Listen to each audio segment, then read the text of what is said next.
I'm joined by the Eagle, Khabib Nurmagomedov. I just overheard you saying, stop showing that, that belt. You want the real belt. Have they told you anything about this fight, about what's going on with the belt going into this? He's still interim champion. But when we fight, we're gonna fight like vacant real belt. This is what's gonna happen, But he showed me like his belt, but this one is fake belt, like interim belt. I'm gonna fight with the real belt. I don't need this fake belt.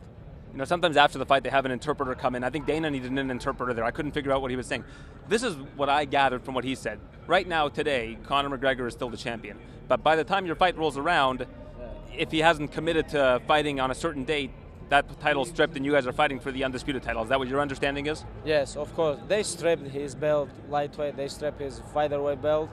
And we're going to fight for the real belt, and that's it. I don't understand why media people keep talking like about, hey, you strip him or no? But of course UFC strip him, and now he have to deserve title shot.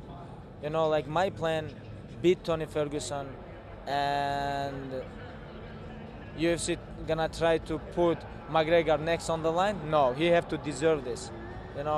I'm gonna tell him, hey, go online. No, this is my plan. So this fight was scheduled in 2015, 2016, 2017. It's scheduled again fourth time.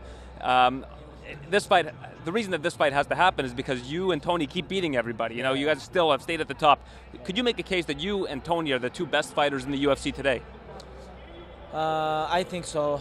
Like 10 win streak, interim champion. He beat a lot of tough guys, and like this fight is one of the most important fights in UFC today. And I think like a lot of people agree with me. In lightweight is most important fight and one of the most in the UFC. Like we have to fight long time ago. We have to fight couple time, but I pull out, he pull out. Now I hope we're gonna fight. Like finally I hope we're gonna fight. He keeps making jokes, tiramisu jokes. You just had the best weight cut of your career. Does that kind of thing just roll off your back now, knowing that the weight cut's going to be no problem?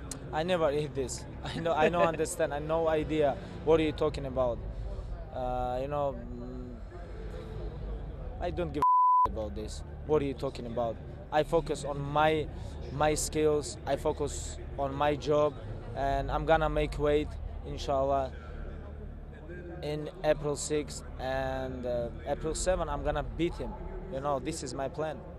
I'm sure you feel this is your destiny. You've been beating people 25-0. Your resume speaks for itself, and it's going to be an unbelievable fight in Brooklyn, UFC 223. And I'm sure you're going to have a lot of support from those at Brighton Beach and a lot of the people in the area in Brooklyn. Thank you so much. Thank you. Appreciate your time.